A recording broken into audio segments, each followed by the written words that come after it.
Hello दोस्तों, स्वागत है आप सभी का एक बार फिर आपके अपने YouTube चैनल नैनो अकेडमी पर। तो दोस्तों, मैंने आपको कल अपने पिछले वीडियो में भी बताया था कि नैनो अकेडमी YouTube चैनल पर अपन BSTC और PTT संबंधित जितनी भी क्लासें हैं उनको डालेंगे। तो इसी क्रम में कल मैंने आपको जो शिक्षण अभिरुचि पोर्शन था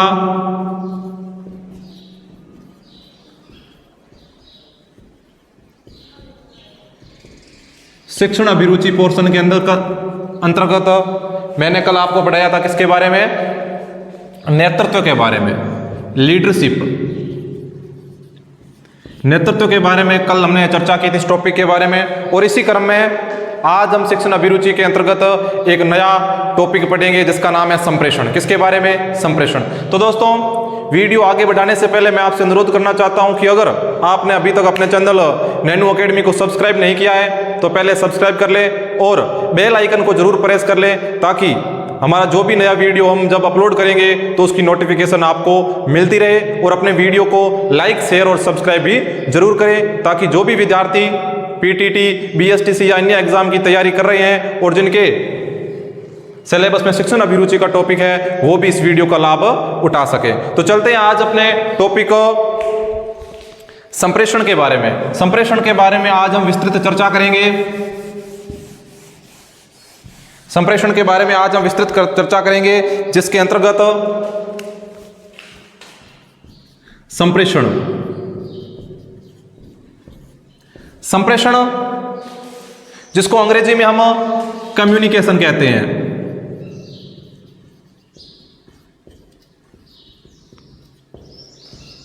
पहले तो संप्रेषण का शाब्दिक अर्थ बताऊंगा। संप्रेषण की उत्पत्ति किस शब्द से हुई, तो आपको बता दूं कि संप्रेषण शब्द है उसकी उत्पत्ति है, पहले तो ये कम्युनिकेशन शब्द है, ये अंग्रेजी भाषा का शब्द है। कम्युनिकेशन अंग्रेजी भाषा का शब्द है, कम्युनिकेशन। और इस संप्रेषण शब्द की या इस कम्युनिकेशन शब्द की उत्पत्ति हुई है वो लैटिन भाषा के शब्द से हुई है। तो ये है संप्रेषण की सामान्य जानकारी कि संप्रेषण की जो अंग्रेजी में इसका नाम है वो कम्युनिकेशन है और इसकी उत्पत्ति है वो लैटिन भाषा के कम्युनिकेयर शब्द से हुई है।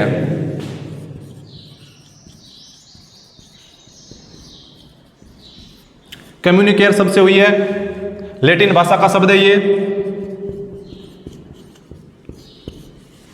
और यह कम्युन शब्द है, इसकी उत्पत्ति हुई है वो एक शब्द है कॉमन, जिसका अर्थ है माध्यम,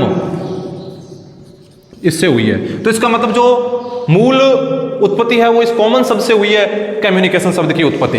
तो ये तो था अपने कम्युनिकेशन शब्द की उत्पत्ति के बारे में। हालांकि इस उत्पत्ति से संबंधित कम प्रश्न पूछे जाते हैं, बल्कि ये प्रश्न पूछा जा सकता है कि संप्रेषण शब्द की उत्पत्ति किस भाषा के शब्द से हुई है, तो लैटिन भाषा के शब्द से हुई है। अब पढ़ते हैं कि संप्रेषण है क्या, संप्रेषण का अर्थ क्या है। तो संप्रेषण के अर्थ के बारे में पढ़े तो संप्रेषण है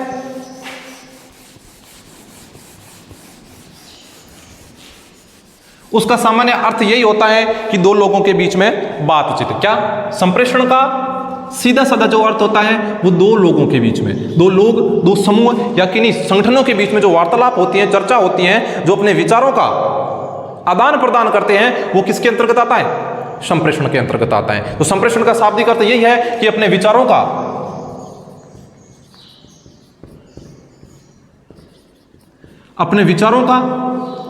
आदान प्रदान, विचारों का आदान प्रदान, यह क्या है? संप्रेषण है, जिसे अंग्रेजी में क्या कहते हैं? कम्युनिकेशन कहते हैं। अब जो अपर विचारों का आदान प्रदान कहते हैं, जैसे कि दो संगठन है या दो लोग हैं वो बातचीत कर रहे हैं, तो वो किसके अंतर्गत आएगा? उसे हम संप्रेषण कहते हैं। क्या कहते हैं? संप्रेषण। और संप्रेषण के लिए अगर बात करें तो संप्रेषण किस प्रकार हो सकता है? तो संप्रेषण, दो व्यक्ति है वो अपने हाव भावों को, विचारों को, या तो वो भाषा के किसी भी भाषा द्वारा, भाषा के अंतर्गत, या तो वो लिखित रूप में, या फिर वो मौखिक रूप में अपने विचारों को आदान प्रदान करते हैं भाषा के अंतर्गत। और इसके अलावा वो संकेतों के द्वारा भी अपने विचारों का आदान प्रदान कर सकते हैं, संकेतों के द्वारा। तो ये क्या है? ये संप्रेषण है। संप्रेषण का शाब्दिक अर्थ आपको बस इतना ही याद रखना है कि अपने विचारों का आदान प्रदान करना। अब इसके अंतर्गत अगर हम नेक्स्ट देखें अब देखो इसके अंतर्गत अगर हम नेक्स्ट देखें तो संप्रेषण क्या है, इसके अंतर्गत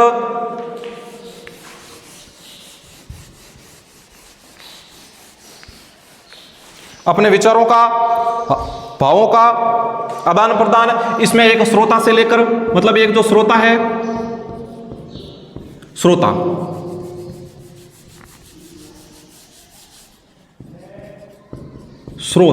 श्रोता नहीं स्रोत, मतलब जहां से कोई भी विचार उत्पन्न हो रहा है, जहां से कोई भी भाषा उत्पन्न हो रही है, उससे लेकर जो उसको ग्रहण करता है, ग्रहणकर्ता,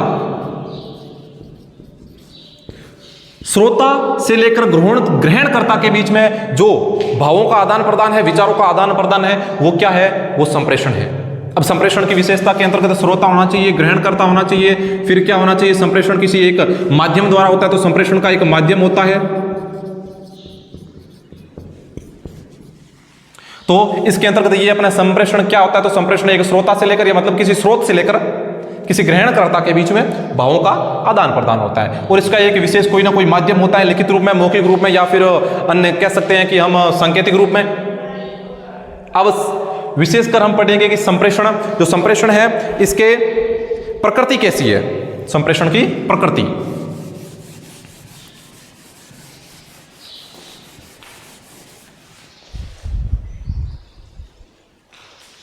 संप्रेषण की प्रकृति,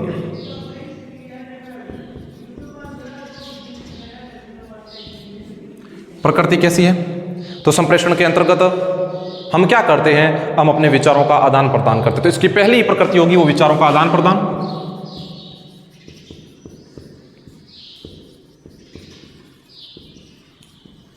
विचारों का आदान प्रदान, या फिर इसके अंतर्गत हम ये भी कह सकते हैं कि अपनी भावों का आदान प्रदान।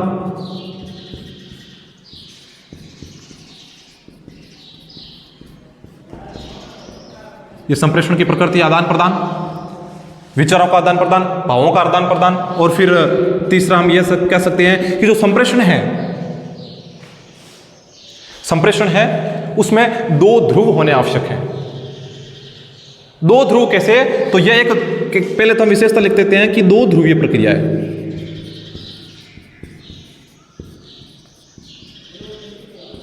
दो ध्रुवीय प्रक्रिया, दो ध्रुवीय प्रक्रिया कैसे, कि अगर मैंने कुछ अपने भाव व्यक्त किए या मैं कुछ बोला, अगर उसको सुनने वाला कोई नहीं है, अगर उसको ग्रहण करने वाला कोई नहीं है, तो वो मेरा संप्रेषण नहीं है। क्या वो मेरा संप्रेषण नहीं है? संप्रेषण कब होगा? जब मैं कोई भाव, कोई विचार प्रकट करूंगा और सामने उसे कोई सुने, और सुनने पर उस व्यक्ति को वो चीज समझ में आए, तो तब वो संप्रेषण पूरा होगा। ये नहीं है कि मैंने कुछ कह दिया, सामने हाँ सुनने वाला तो है लेकिन उसे कुछ समझ में नहीं आया, तो वो संप्रेषण नहीं है। तो संप्रेषण क्या है? द्विध्रुवी प्रक्रिया है। अब देखो कभी कभार अपने मारवाड़ी में कहते हैं कि कोई महिला पूछती है कि यार उसने क्या कहा तुझे, कि वह तो काठो कूटे ही गए। क्या कूटे? काठो कूटे। मतलब जब वो व्यक्ति, वो महिला उस महिला को कुछ बातचीत कर रही थी, तब उसने उस बात पर ध्यान नहीं दिया कि वो क्या कह रही, उस भाव को नहीं समझा। हालांकि वो उसके पास तो बैठी थी, लेकिन उस पर विशेष ध्यान नहीं दिया, तो क्या वो संप्रेषण होगा? वो संप्रेषण नहीं होगा, क्योंकि उसने उसकी बात को ध्यानपूर्वक नहीं सुना, उसके विचारों को ग्रहण नहीं किया, तो वो संप्रेषण नहीं होगा। फिर देखो संप्रेषण की जो तीसरी प्रकृति है वो ये है कि संप्रेषण एक गत्यात्मक प्रक्रिया है।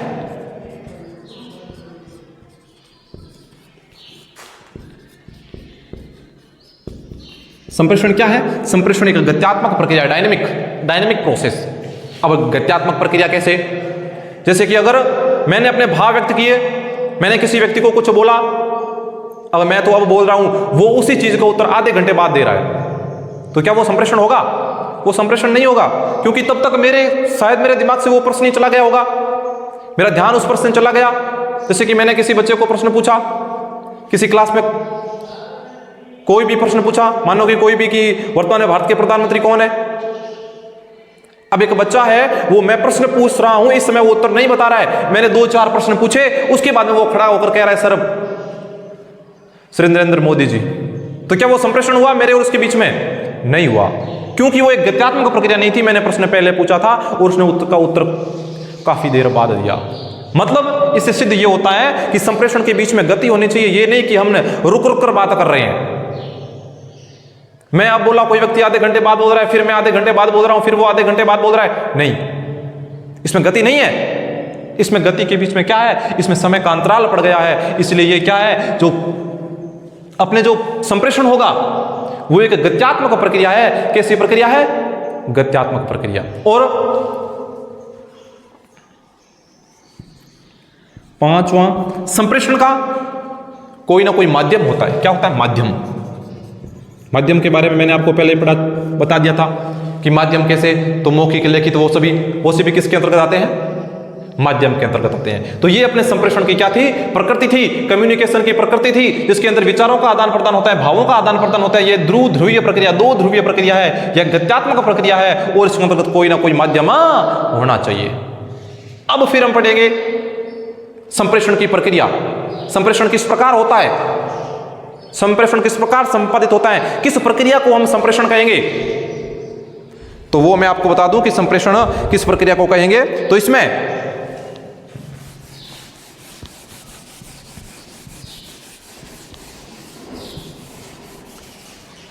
संप्रेषण की प्रक्रिया क्या है, संप्रेषण का प्रोसेस क्या है, यहां से लिखते हैं, ये थोड़ा बड़ा हो सकता है। संप्रेषण की प्रक्रिया। अब संप्रेषण की प्रक्रिया के अंतर्गत क्या आएगा कि मैंने आपको बताया था कि दो ध्रुव होने आवश्यक है। दो ध्रुव मतलब दो, कोई भी संगठन, दो व्यक्ति के बीच में अगर वो बातचीत कर रहे हैं तो वही संप्रेषण है। या फिर कोई स्रोत, जैसे कोई टीवी है, कोई रेडियो है, उस पर कोई बोल रहा है, तो वो क्या अपने लिए स्रोत है।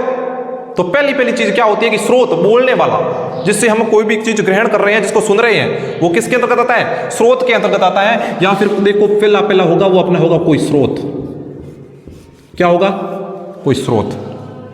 स्रोत के अंतर्गत कोई भी आ सकता, स्रोत या अंतर्गत कोई मनुष्य भी आ सकता है जो दूसरे व्यक्ति को अपना भाव व्यक्त कर रहा है। या इसमें कोई भी टीवी है, रेडियो है, अपना मोबाइल फोन है, ये भी स्रोत के अंतर्गत आ सकता है, क्योंकि ये भी अपने को कुछ ज्ञान दे रहा है, हम उस ज्ञान को ग्रहण कर रहे हैं, और कभी कभार हम उस पर अपनी प्रतिक्रिया भी व्यक्त करते हैं। तो ये क्या है? पहला जो संप्रेषण की प्रक्रिया का पहला आयाम होगा वो होगा स्रोत। स्रोत के बाद में आता है एनकोडिंग। क्या आता है? एनकोडिंग। याद रखना, एनकोडिंग।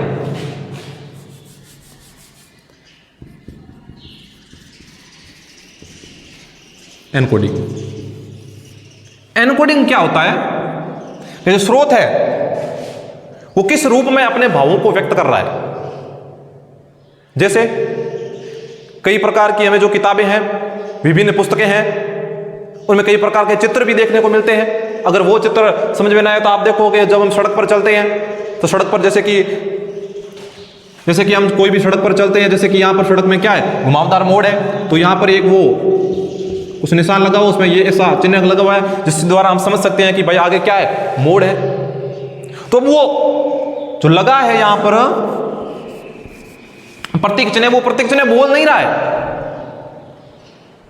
लेकिन हम उसके द्वारा कुछ ना कुछ ग्रहण कर रहे हैं। हम समझ रहे हैं कि ये क्या समझाना चाहता है, ये कहना चाहता है कि आपको इधर मुड़ना है। तो ये बोला, ये नहीं बोला। एनकोडिंग के अंतर्गत ये भी आता है कि कोई भी व्यक्ति बोलकर अपने भावों को व्यक्त करे, कोई व्यक्ति लिख कर, जैसे कोई बोल नहीं सकता है तो कोई लिख कर अपने भावों को व्यक्त करता है, या फिर अपने को कहता है कि भाई ये देख, फिर हम उस पर अपनी प्रतिक्रिया व्यक्त करते हैं। तो बोलकर, लिखकर या संकेत के द्वारा जो हम अपने भाव व्यक्त करना चाहते हैं वो किसके अंतर्गत आता है? एनकोडिंग के अंतर्गत आता है। अब एनकोडिंग, जैसे कि कोई व्यक्ति था, उसने अपने भाव को लिखकर, बोलकर या संकेत के द्वारा व्यक्त कर दिया। अब उसके बाद में वो किस माध्यम से दूसरे व्यक्ति तक वो अपने जो भाव है, अपने जो भी चीज वो दूसरे तक पहुंचाना चाहता है, वो किस माध्यम से पहुंचाता है। तो अगला टॉपिक क्या होगा, अगला जो इसका प्रकार होगा वो अपना होगा माध्यम। क्या होगा? माध्यम।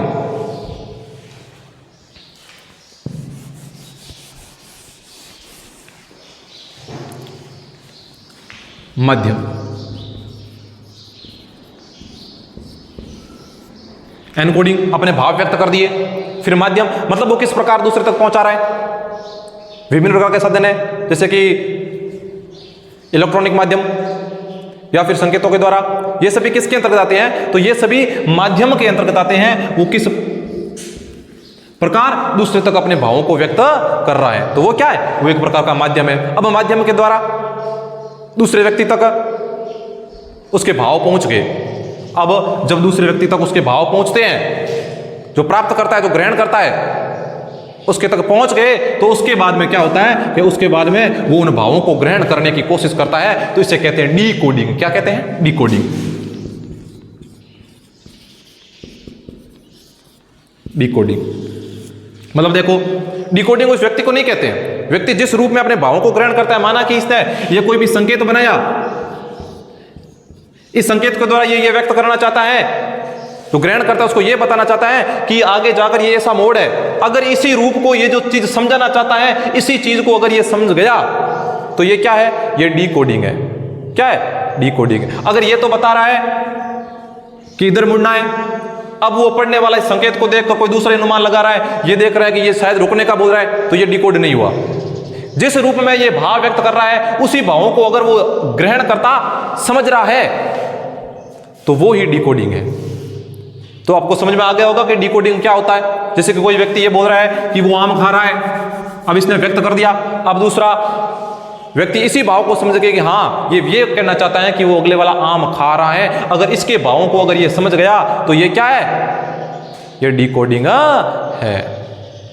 अब डिकोडिंग के बाद में अगर ये भाव समझ गया, इसके बाद में ये क्या करता है? पृष्ठ पोषण करता है, फीडबैक देता है।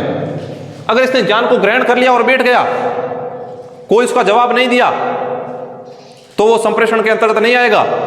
अब इसने इसके भावों को समझा, उसके बाद में ये इसका उत्तर दे रहा है, उसका फीडबैक दे रहा है, तब जाकर अपने संप्रेषण की प्रक्रिया पूरी होगी। तो इसका मतलब है पृष्ठ पोषण। पृष्ठ पोषण जिसे अंग्रेजी में कहते हैं फीडबैक। अब इसने अपने भावों को व्यक्त किया जिस प्रक्रिया द्वारा, जिस माध्यम द्वारा, फिर उसने डिकोड किया। डिकोड के बाद में ये क्या कर रहा है? पृष्ठ पोषण, फीडबैक दे रहा है। तो अगर पूछे कि संप्रेषण की प्रक्रिया का अंतिम चरण क्या है, तो अंतिम चरण होगा वो पृष्ठ पोषण होगा। उसके बाद में पृष्ठ पोषण करता है। तो ये अपने संप्रेषण की पूरी प्रक्रिया है। पहले प्रक्रिया है, पहले चरण के अंतर्गत आता है स्रोत, दूसरे चरण के अंतर्गत आता है एनकोडिंग, तीसरे के अंतर्गत आता है माध्यम, और चौथे के अंतर्गत आता है डिकोडिंग, और पांचवा जो अपना चरण है वो क्या है? पृष्ठ पोषण। पृष्ठ पोषण। ठीक है। तो ये संप्रेषण की प्रक्रिया, इसको नोट डाउन करो। इसके अंतर्गत प्रश्न पूछे जाते हैं कि संप्रेषण की प्रक्रिया का पहला चरण कौन सा है? एनकोडिंग किसे कहते हैं? डिकोडिंग। एनकोडिंग किसके द्वारा किया जाता है? एनकोडिंग कौन करता है? तो स्रोत या बोलने वाला व्यक्ति जो अपने भाव व्यक्त कर रहा है वो एनकोडिंग कर। डिकोड कौन करता है? तो डिकोड जो ग्रहण करता है वो क्या करता है? वो डिकोड करता है। तो इस संप्रेषण की प्रक्रिया के अंतर्गत जो प्रक्रिया है, इसको आप नोट डाउन करिए।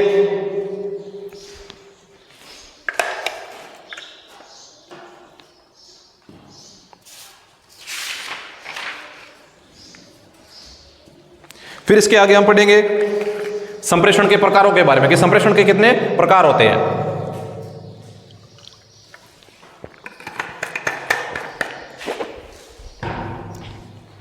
तो आपने नोट डाउन कर लिया होगा। इसके आगे हम पढ़ेंगे संप्रेषण के प्रकार कि संप्रेषण कितने प्रकारों का होता है।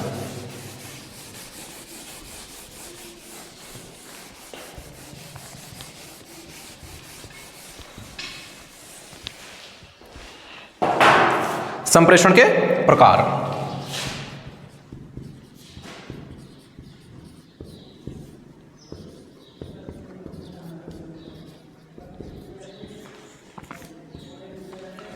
संप्रेषण के प्रकार। तो संप्रेषण मूलतः दो प्रकार का होता है। मूलतः दो प्रकार का होता है। एक होता है शाब्दिक और एक होता है अशाब्दिक। संप्रेषण के प्रकार, तो संप्रेषण के दो प्रकार याद रखना। एक संप्रेषण होता है शाब्दिक, शाब्दिक संप्रेषण, वर्बल कम्युनिकेशन। और इसका जो दूसरा प्रकार होता है वो होता है अशाब्दिक संप्रेषण।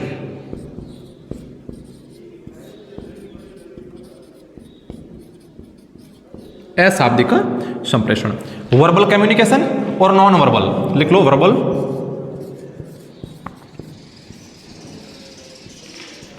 वर्बल कम्युनिकेशन और नॉन वर्बल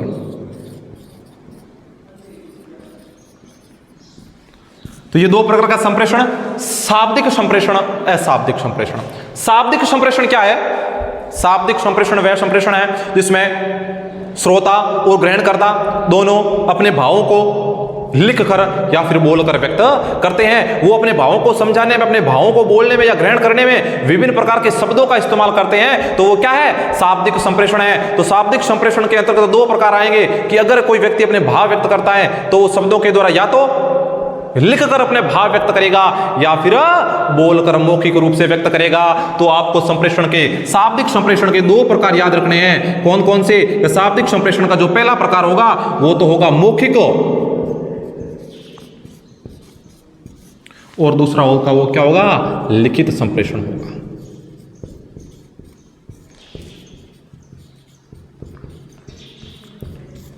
मौखिक कैसे? कोई भी व्यक्ति अपने भावों को बोलकर व्यक्त करता है तो वो कौन सा संप्रेषण होगा?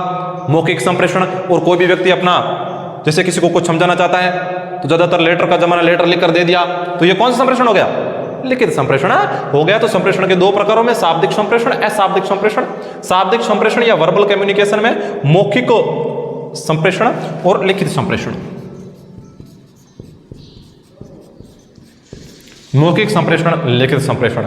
फिर आता है अशाब्दिक संप्रेषण, नॉन वर्बल कम्युनिकेशन। अब नॉन वर्बल कम्युनिकेशन कैसे? तो नॉन वर्बल कम्युनिकेशन में कोई भी व्यक्ति अपने भावों को कैसे व्यक्त करता है? या तो स्पर्श के द्वारा, याद रखना इसके प्रकार, या तो वो स्पर्श करके, या चक्षु के द्वारा, या वाणी के द्वारा। समझने का प्रयास कीजिए कि वाणी क्या है, चक्षु क्या है, स्पर्श क्या है। स्पर्श के द्वारा भाव कैसे व्यक्त करता है, चक्षु के द्वारा कैसे करता है, और वाणी के द्वारा कैसे करता है। चक्षु के द्वारा तो आप सभी अनुभवी हो, भली बातें समझे हो, समझते हो चक्षु के द्वारा कैसे भाव व्यक्त करते हैं। स्पर्श के बारे में भी समझते होंगे और वाणी के बारे में भी समझते होंगे, लेकिन थोड़ा बहुत समझा देता हूं कि वाणी के अंतर्गत कैसे। जैसे कि आप मेरे सामने खड़े हो, मैं आपको मौखिक रूप से किसी चीज का उच्चारण नहीं कर रहा हूं, सिर्फ ये कह रहा हूं, जैसे कि मैंने अपने मनोभाव से कुछ भी मेरे मुंह से बोला, लेकिन मैंने वाणी को बाहर नहीं आने दिया। जैसे कि मैंने कुछ भी बोला, अब ये मैंने बोला, अगर वो आपको समझ में आ गया, अगर ये आपको समझ में आ गया तो ये संप्रेषण किस प्रकार का होगा? वाणी संप्रेषण होगा। अब जब मैं बोला था, तो अगर आपको ये समझ में आ गया है, आप मेरी इस भाषा को समझ गए हो, तो ये तो अशाब्दिक संप्रेषण के, वाणी संप्रेषण के अंतर्गत आएगा। अगर आप मेरे भाव को नहीं समझे तो फिर ये संप्रेषण ही नहीं होगा। जैसे कि मैंने क्या बोला था? मैंने बोला था कि मैं प्रकाश बिश्नोई हूं।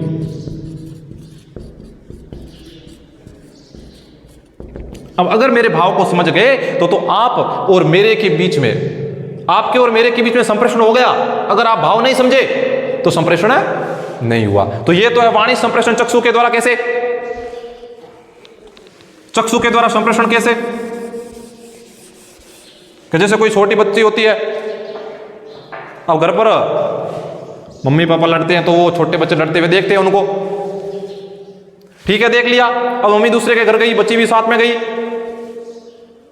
अब बच्ची तो भोली भाली होती है, अपने घर की जो चीजें हैं वो दूसरे के घर में बताने लग जाती हैं।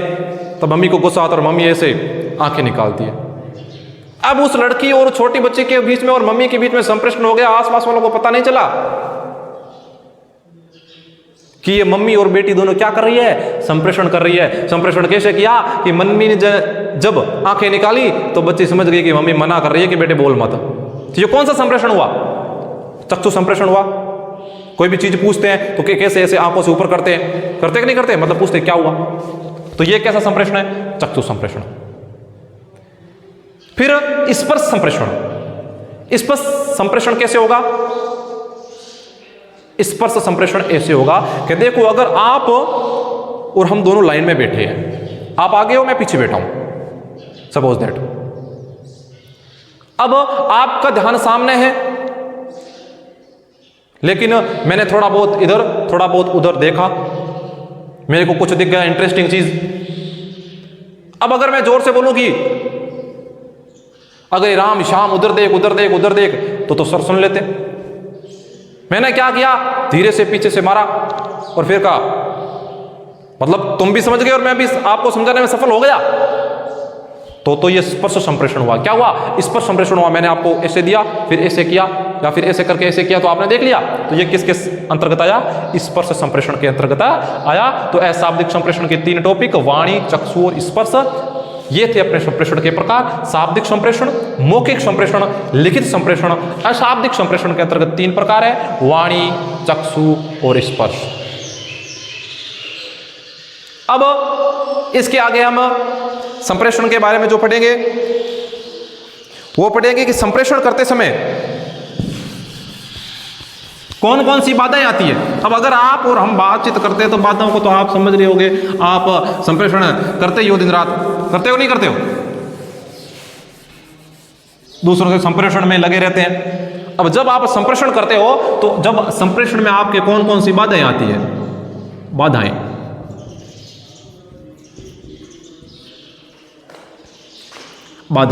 अब जब आप संप्रेषण में करते हो तो संप्रेषण में कौन कौन सी बाधाएं आती हैं?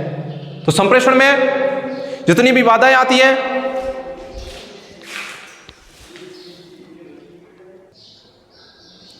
तो अपने जो बाधाएं थी वो बाधाएं 4 प्रकार की बाधाएं इसके अंतर्गत आती है। अब 4 बाधाएं कौन कौन सी? तो 4 बाधाओं के अंतर्गत जो पहली बाधा आती है वो भौतिक बाधा। भौतिक बाधाएं, मनोवैज्ञानिक बाधाएं,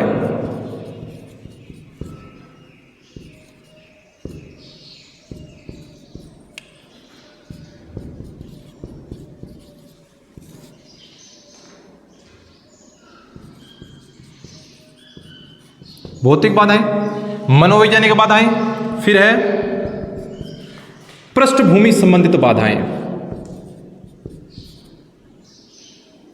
पृष्ठभूमि संबंधी बाधाएं। और जो चौथी बाधा है वो भाषा संबंधी बाधाएं। अब भौतिक बाधाएं कैसी?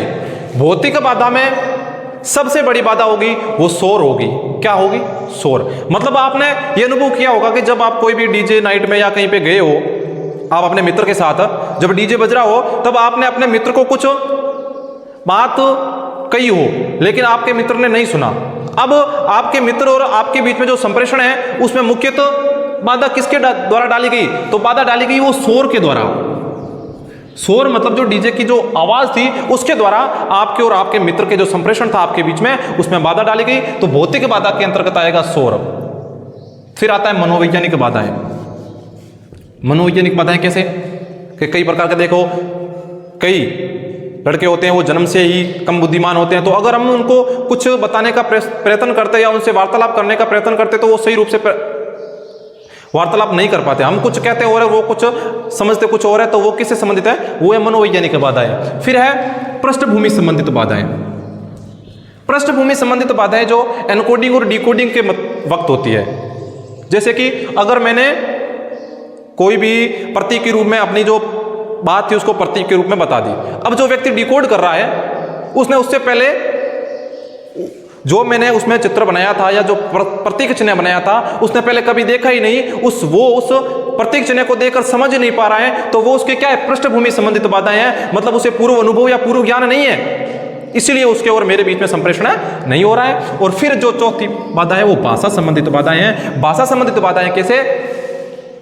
कि अगर मैं बोलता हूं उसमें मेरी भाषा वो शुद्ध नहीं है, अस्पष्ट है, या तो मैं जल्दी बोलता हूं या मैं बहुत धीरे धीरे बोलता हूं शब्दों को, तो सामने वाला है वो मेरे भावों को समझ नहीं पाएगा, उसके और मेरे बीच में संप्रेषण नहीं हो पाएगा। उसकी सबसे बड़ी बाधा क्या है? वो भाषा है। अब ये संप्रेषण की बाधा है भौतिक बाधा, मनोवैज्ञानिक बाधा, पृष्ठभूमि संबंधित बाधाएं और भाषा संबंधित बाधाएं। अब इन बाधाओं को दूर करने के लिए हम कौन कौन से उपाय कर सकते हैं? तो इन बाधाओं को दूर करने के लिए उपाय,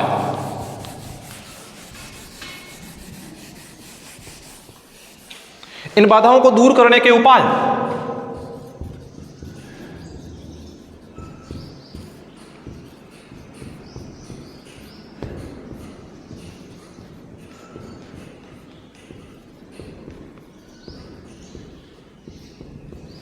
पहला उपाय होगा वो सुस्पष्ट भाषा, सुस्पष्ट या फिर कह सकते हैं शुद्ध भाषा। जब आप अपने भावों को व्यक्त करो तो एकदम खुले खुले धीरे धीरे से शब्दों को बोलो, सुस्पष्ट और शुद्ध भाषा बोलो। जो मात्रा संबंधी भाषाओं का ज्ञान है वो रखो। और फिर इसका जो दूसरा होगा वो होगा सरल भाषा।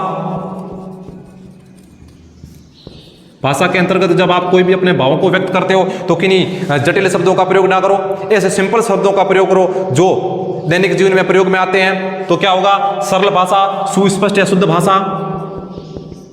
तीसरा क्या है? तीसरा होगा अपने शोर से दूर।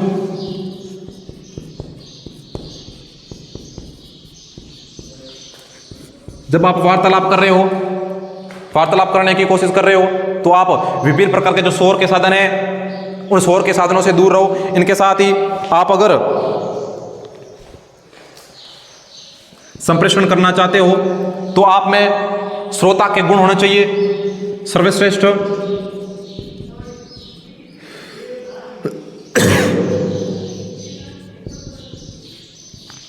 सर्वश्रेष्ठ श्रोता।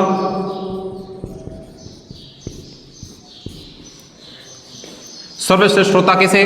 कि अगर सुनने वाला है वो आपकी बताई गई चीजों में या आपके संप्रेषण की जो आप उसकी चीजें बता रहे हैं, जो वस्तुएं या जो आप अपने भाव व्यक्त कर रहे हैं, अगर उनमें वो इंटरेस्ट ही नहीं ले रहा है, वो उनको सुन नहीं रहा है ध्यान से, तो क्या आपके और उसके बीच में संप्रेषण हो पाएगा? आपके और उसके बीच में संप्रेषण नहीं हो पाएगा। तो जो आपके भावों को समझ रहा है या जो सुन रहा है उसमें एक सर्वश्रेष्ठ श्रोता के गुण भी होने चाहिए। सर्वश्रेष्ठ श्रोता, अच्छी भाषा होगी अपनी, सरल भाषा, सुस्पष्ट भाषा, शुद्ध भाषा, शोर से दूर, सर्वश्रेष्ठ श्रोता। तो ये कुछ गुण हैं जो आपने जो भाषा संबंधी जो संप्रेषण है उसको दूर करने के उपाय है जो 4 सुस्पष्ट भाषा, शुद्ध, सरल भाषा, शोर से दूर और सर्वश्रेष्ठ श्रोता। तो आज के इस क्लास में अपने जो संप्रेषण से संबंधित विभिन्न प्रकार के संप्रेषण की प्रकृति कैसे है, संप्रेषण की उत्पत्ति, संप्रेषण के प्रकार और फिर अपने संप्रेषण में आने वाली बाधाएं और उन बाधाओं को दूर करने के उपायों के बारे में विस्तृत चर्चा की। और इससे संबंधित जो इंपॉर्टेंट क्वेश्चन होंगे उनके बारे में हम अगली क्लास में चर्चा करेंगे। आप इसको 1 नहीं 2 बार नहीं 3 बार रिवीजन कीजिए और वीडियो को 1-2 बार देखिए ताकि आपको ये पूरी की पूरी चीजें आसानी से समझ में आ जाए। तो आज के लिए बस इतना ही। और अंतिम चीज कि आप इस वीडियो को लाइक, शेयर और सब्सक्राइब जरूर करें। तो आप आज के लिए बस इतना ही। धन्यवाद।